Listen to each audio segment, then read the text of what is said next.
Hello, David Paul here. I'm at the Rojas residence. Hello, Lamb Chop. He's one of the kids. You alright? You're right. You're a YouTube star now. That's Alan. So anyway, I thought I'd make a video of this because I would not believe it unless I had actually seen it with my own eyes. I'm working with this piece of wood, and I've cut these tracks in it. I need to go to Davao and buy a handsaw because my circular saw just doesn't go deep enough in order to cut through this wood. And I got some other business to deal with in Davao, getting money and stuff like that.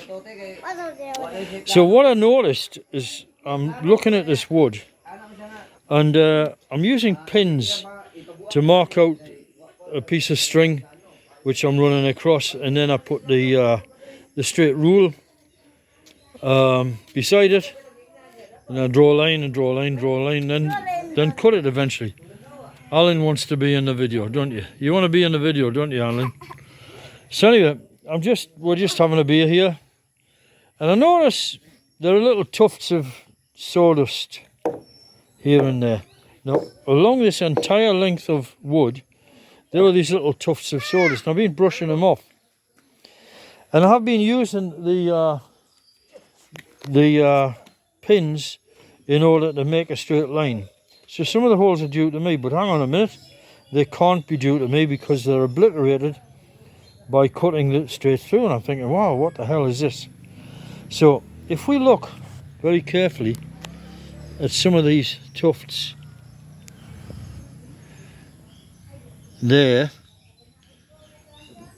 it's not really sawdust. In fact, I think I just spotted the culprit coming out. What's happening? I'll just blow this off.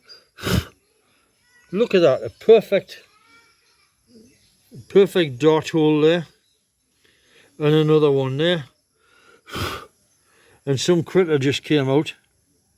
So what's going on is, like, immediately they've seen raw wood, and I promise you, every time I blow one of these off, there is a hole. Let's do another one.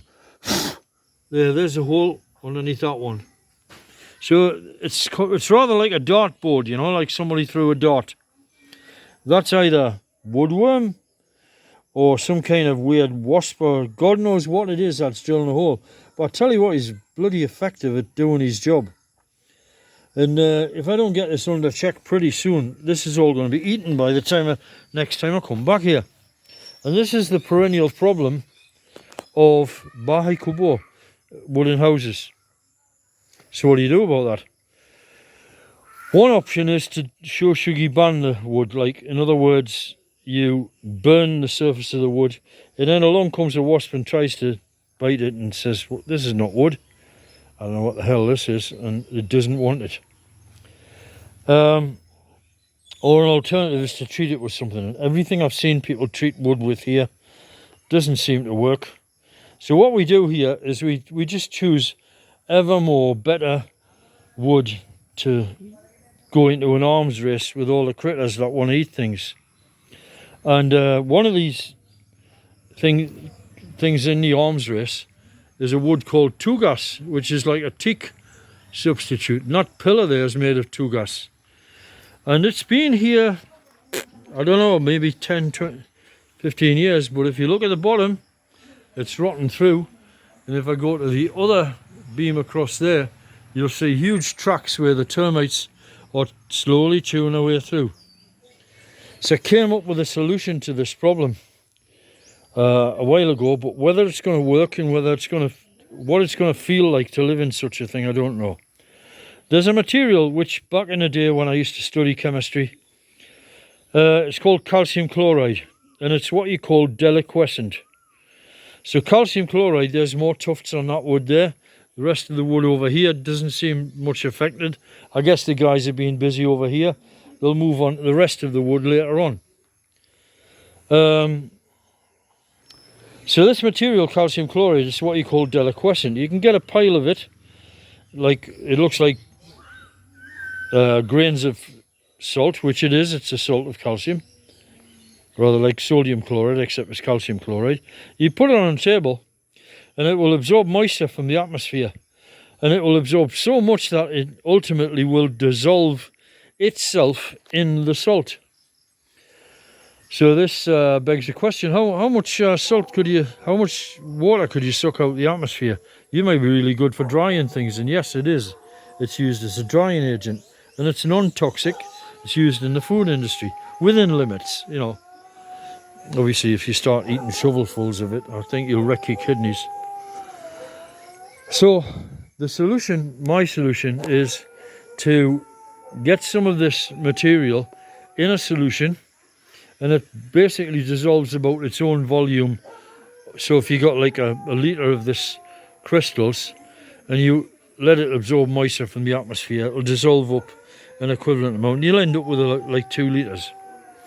So what I'm planning on doing is, in wood which is dry, it normally settles down to about 12 to 15%. I would imagine in this climate it's going to settle to somewhere like 15% moisture.